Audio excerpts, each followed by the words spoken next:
Commissioner हैं जिन्हें Bharatiya Janata party ने खुद अपॉइंट किया था। ये वही इलेक्शन कमिश्नर हैं जिनकी वॉलंटरी रिटायरमेंट के 24 घंटे के अंदर अंदर उनको इलेक्शन कमिश्नर बनाया गया था। जब इनकी अपॉइंटमेंट का चैलेंज सुप्रीम कोर्ट तक पहुंचा था तो सुप्रीम कोर्ट ने भी पूछा था व्हाट वाज द टीयरिंग हरी कि फाइल शुरू भी हो जाती है, पुटअप भी हो जाती है, अप्रूव भी हो जाती है मात्र 24 घंटे के अंदर। तो एक ऐसा इलेक्शन कमिश्नर जिसको भारतीय जनता पार्टी ने खुद अपॉइंट किया, जो उनका आदमी था, जिसके अपॉइंटमेंट को डिफेंड करने के लिए भारतीय जनता पार्टी शासित केंद्र सरकार सुप्रीम कोर्ट तक गई, आज उस इलेक्शन कमिश्नर ने इस्तीफा दे दिया है। आज पूरा देश एक ही सवाल पूछ रहा है कि भारतीय जनता पार्टी शासित केंद्र सरकार ने ऐसा क्या करने को कह दिया अरुण गोयल जी को, ऐसी क्या इलेक्शंस में हेरा फेरी करने को कही कि उनका अपना आदमी भी कर नहीं पाया और उसने सोचा कि इस्तीफा देना उससे बेहतर रहेगा। आप सब याद करिए, ये वही भारतीय जनता पार्टी है जिसने अनिल मसीह को चंडीगढ़ मेयर इलेक्शन में प्रिजाइडिंग ऑफिसर बनाया। वो अनिल मसीह जिसने सीसीटीवी कैमरा के सामने 8 वोट जो इंडिया अलायंस के मेयर कैंडिडेट कुलदीप कुमार को पड़ रहे थे खुद डिफेस किया। वो अनिल मसीह जिसने सुप्रीम कोर्ट में माना कि उसने वोट पर, बैलेट पर गलत तरीके से पेन के निशान लगाए थे। वो अनिल मसीह जिस पर सुप्रीम कोर्ट ने कहा this is murder of democracy. तो आज ये सवाल उठ रहा है कि जिस तरह अनिल मसीह से चंडीगढ़ मेयर चुनाव में इलेक्शन की चोरी करवाने की कोशिश की गई, क्या ऐसा ही कुछ अरुण गोयल जी को कहा जा रहा था?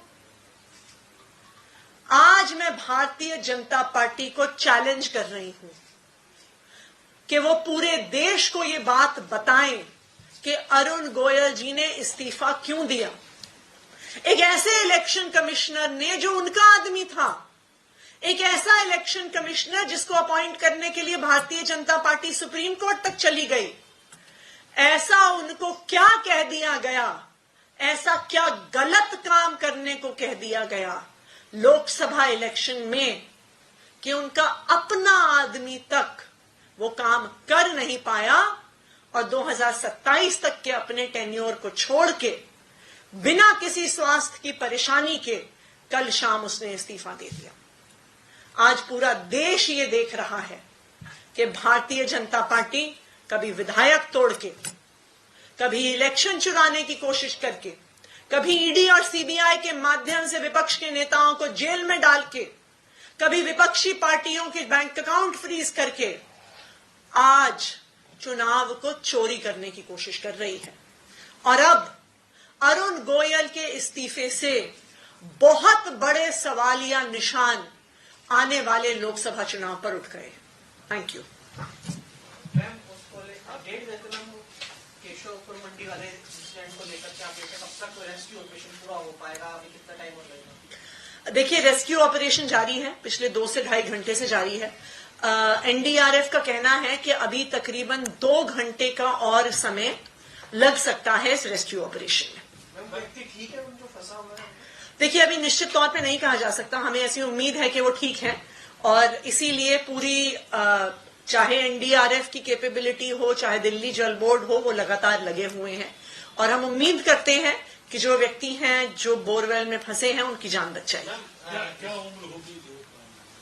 उम्र का अंदाजा नहीं लग रहा है। देखिए, उम्र का अंदाजा नहीं लग रहा, पर यह अंदाजा लग रहा है कि फुल एडल्ट साइज के हैं। तो बच्चा तो नहीं है, पहली बात। दूसरी बात, कोई 18 साल से शायद ज्यादा की ही उम्र का व्यक्ति है। तीसरी बात, जो मैं अभी मौके पे गई थी तो वहां पे कुछ चीजें सामने आई। सबसे पहले जहां पे ये बोरवेल है वो एक ऐसी जमीन पर है जो 2020 में दिल्ली जल बोर्ड द्वारा दिल्ली मेट्रो को हैंडओवर की गई थी, क्योंकि वहां पे मेट्रो का कंस्ट्रक्शन चल रहा है। तो वैसे तो वो दिल्ली मेट्रो के उसमें थी, कंट्रोल में थी। दूसरा, जो वहां पे बोरवेल था वो खुले में नहीं था, वो एक बोरवेल के कमरे के अंदर था। एक ऐसा कमरा जिसमें दरवाजा था, जिसमें दरवाजे पे ताला लगा हुआ था। तो ये भी जांच करने का विषय है कि आखिरकार जो व्यक्ति अंदर गए, ताला तोड़कर, दरवाजा तोड़कर क्यों गए, क्या अकेले गए थे, क्या और भी लोग शामिल थे। और आखिरी बात, एक जो आगे जाके पुलिस इन्वेस्टिगेशन का भी विषय होगा कि क्या कोई इसमें फाउल प्ले इन्वॉल्व था, क्योंकि 12 इंच के डायामीटर का वो बोरवेल है। तो किसी एडल्ट व्यक्ति का आसानी से उसके अंदर घुसना बहुत आसान नहीं है। तो ये भी एक प्रश्न चिन्ह है कि क्या उनको धकेला गया था। तो मुझे लगता है कि एक बार रेस्क्यू ऑपरेशन पूरा हो जाए, उसके बाद ये सारा पुलिस की जांच का विषय रहेगा। मैम, जब आप वहाँ गई तो वहाँ पर रेस्क्यू जब शुरू हुआ, सुनने में आया कि ताला तोड़ करके रेस्क्यू शुरू किया गया, यानी बेसिकली वहां पर एक कमरा था पूरा, जैसे आपने कई जगह देखा होगा पार्क्स वगैरह में भी, जहां पर बोरवेल होती है उसका मोटर होता है तो एक कमरा बना दिया जाता है उसके आसपास। तो वैसा ही कमरा मौजूद था।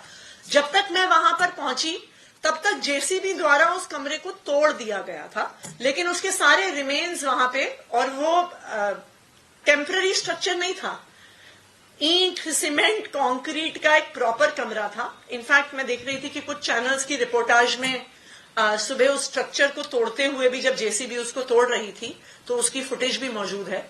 तो वो कमरा तब तक टूट चुका था, काफी खुदाई हो चुकी थी। अभी भी जिस डेप्थ पे वो फंसे हुए हैं वहां तक खुदाई नहीं पहुंची है। तो वो जिस डेप्थ पे फंसे हैं उसके नीचे तक खुदाई करके फिर उस पाइप को काटा जाएगा। Thank you. सवाल दो है, क्योंकि एक तो ये कि आपको क्यों लग रहा है कि कुछ गलत हुआ, क्योंकि इस्तीफा जब पहले भी उनकी नियुक्ति पर सवाल उठे, अब आप लोग इस्तीफे पे सवाल उठा रहे हैं। इस्तीफा भी उसी रफ्तार से जो है वो स्वीकार किया गया जिस रफ्तार से नियुक्ति हुई थी। एक तो ये सवाल है, फिर आप इसका जवाब दे दो।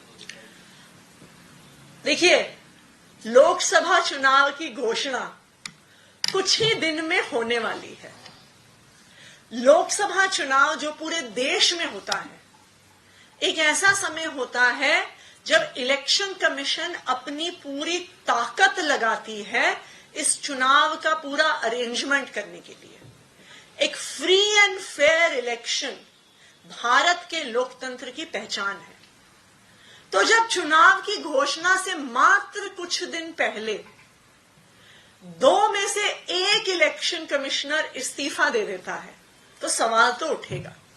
और वो भी एक इलेक्शन कमिश्नर जो जाना जाता था रूलिंग पार्टी के करीबी होने के नाते। तो जब एक करीबी व्यक्ति इस्तीफा दे देता है तो और भी ज्यादा सवाल उठते हैं। सवाल इसलिए भी उठते हैं क्योंकि ये एक आइसोलेटेड इंसिडेंट नहीं है। आप ये देखिए कि एक सीरीज ऑफ इंसिडेंट्स हमारे देश में हो रही हैं इस समय। सबसे पहले ईडी और सीबीआई का प्रयोग करके एक के बाद एक विपक्ष के नेताओं पे छापे मार के या तो उनको जेल में भेजा जा रहा है या उनकी पार्टियों को तोड़ के नेताओं को भारतीय जनता पार्टी में शामिल किया जा रहा है। दूसरा इंसिडेंट, कांग्रेस पार्टी का जिस तरह से बैंक अकाउंट सील हुआ, चुनाव से जस्ट पहले सील हुआ। अगर चुनाव में कोई पार्टी का बैंक अकाउंट ही नहीं होगा तो वो चुनाव कैसे लड़ेगी। तीसरी बात, लगातार विधायकों की खरीद फरोख्त जारी है। जब इस संदर्भ में जब एक के बाद एक इलेक्शन को चुराने का प्रयास हो रहा है, ऐसी परिस्थिति में जब कोई इलेक्शन कमिश्नर अपना इस्तीफा देता है तो पूरे देश के मन में सवाल तो उठना वाजिब है। बस एक सवाल और है कि आजकल ट्विटर पर एक वॉर चल रही है एलजी वर्सेस सीएम की। वो जाते हैं जगह जगह और दिखाते हैं कि कई 9 साल से जो है वो काम नहीं हुआ है, और आप लोग अधिकारियों को जिम्मेदार ठहरा रहे हैं और बीजेपी कह रही है कि अगर आपसे सरकार नहीं संभल रही तो आप छोड़ दें। देखिए, मैं इसमें दो चीजें कहना चाहूंगी। सबसे पहली बात, अरविंद केजरीवाल जी ने काम किया है या नहीं किया है, ये दिल्ली की जनता तय करती है। दिल्ली की जनता अरविंद केजरीवाल के काम पर हर 5 साल पे अपना फैसला सुनाती है। उन्होंने 2013 की 49 डेज की सरकार के बाद 2015 में अपना एक फैसला सुनाया, आम आदमी पार्टी को 67 सीट देके। 5 साल अरविंद केजरीवाल जी की सरकार चली, उसके बाद 2020 में फिर से दिल्ली के लोगों ने अपना फैसला सुनाया, अरविंद केजरीवाल को 62 सीट देके। अब 2025 में फिर से चुनाव आ रहा है, दिल्ली के लोग फिर से अपना फैसला सुना देंगे कि अरविंद केजरीवाल जी ने उनके लिए काम किया है या नहीं किया है। यह फैसला दिल्ली के लोगों को, हमारे देश के संविधान ने, इस लोकतंत्र ने यह फैसला लेने का अधिकार दिया है। तो मेरा एलजी साहब से निवेदन है कि दिल्ली के लोगों को फैसला लेने दीजिए। मेरा उनसे एक दूसरा भी निवेदन है, इस देश के संविधान ने उनको भी कोई काम दिया है। इस देश के संविधान ने उनको लैंड, लॉ एंड ऑर्डर और पुलिस की जिम्मेदारी दी है।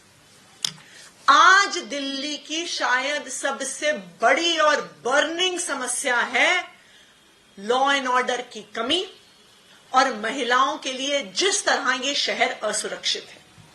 तो मैं तो बस एलजी साहब से उतना ही आग्रह करूंगी कि कभी किसी पुलिस स्टेशन में भी चक्कर लगाया करिए, कभी रात को इलाकों में छापे मार के देखिए कि पीसीआर वैन्स चल रही हैं कि नहीं चल रही हैं। कभी दिल्ली में बढ़ते हुए महिलाओं के खिलाफ जो अपराध हो रहे हैं, कभी उनके आंकड़े देखकर उनको भी कम करने के लिए कोई काम कर लीजिए। वो अपना काम करेंगे, हम अपना काम करेंगे, इससे अच्छा दिल्ली वालों के लिए क्या हो सकता है।